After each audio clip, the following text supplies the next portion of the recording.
Lorsque dans l'Écriture il est dit que tu ne dois pas te battre contre Dieu, cela signifie en réalité que tu ne dois pas vouloir avoir raison contre lui. Car ce n'est seulement qu'en comprenant que tu as toujours tort en face de la vérité que tu peux alors commencer à lutter contre cette vérité. Le soleil, les astres, l'univers ont en quelque sorte toujours raison contre Dieu, car il ne leur est pas permis d'avoir tort. Le tort est une qualité proprement humaine, l'imparfaite perfection qui nous offre la possibilité de nous positionner en face de Dieu, en face de l'autre. Quoi de plus difficile que de reconnaître ses torts? Combien sont ceux, en effet, préférant souffrir plutôt que de les avouer? Mais peut-être certains d'entre vous, les plus sages, diront qu'il est plus raisonnable de reconnaître ses fautes et que l'aveu, ce remède, certes amer, est le seul capable de nous guérir de nos torts. Mais reconnaissons quand même qu'il est malgré tout pénible de les reconnaître. Pourquoi donc, alors, reconnaissons-nous la nécessité d'avouer nos torts? Parce que cela est bien pour nous. Et pourquoi cela l'est-il? Parce que nous plaçons en cette peine l'espoir de ne plus jamais être confrontés à la nécessité de devoir s'avouer vaincus. Parce qu'éradiquant le tort, nous pensons peut-être lui échapper pour toujours. Dans ce cas, comment envisager que la considération contraire, celle de désirer reconnaître que nous avons toujours tort en face d'autrui, peut-elle aussi être édifiante? Tout d'abord, ce qu'il y a d'édifiant dans le fait que nous ayons raison est la joie éprouvée de savoir que nous avons raison. Lorsqu'un individu, sans principes moraux, sans souci de la justice, vous cause du tort, outre le sentiment désagréable que vous éprouvez à cet instant, vous savez d'une certitude rassurante et inébranlable que vous êtes victime d'un tort.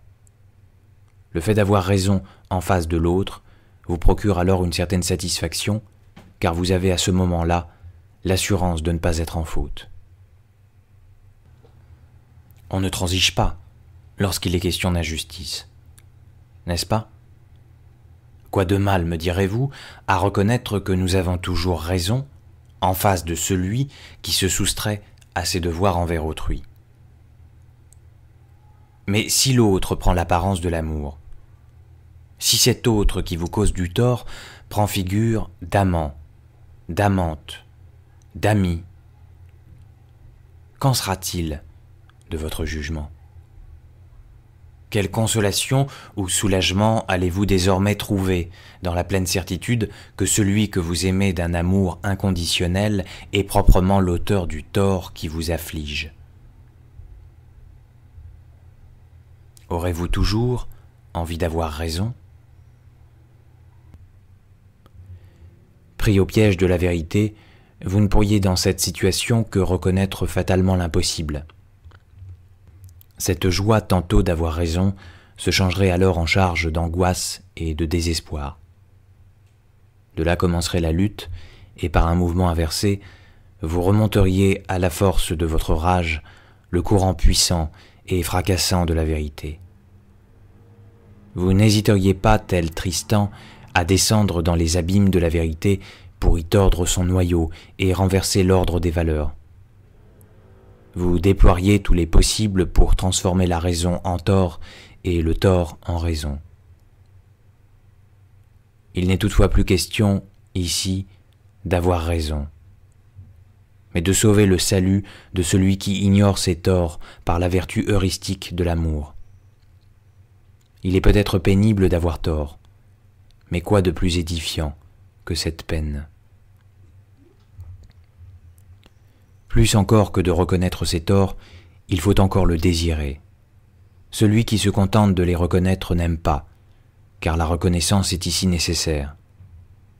En revanche, celui qui le désire aime véritablement, car celui-là est agi non par la contrainte, mais par sa seule espérance. Le rapport établi à l'autre dans le premier cas est un rapport fini.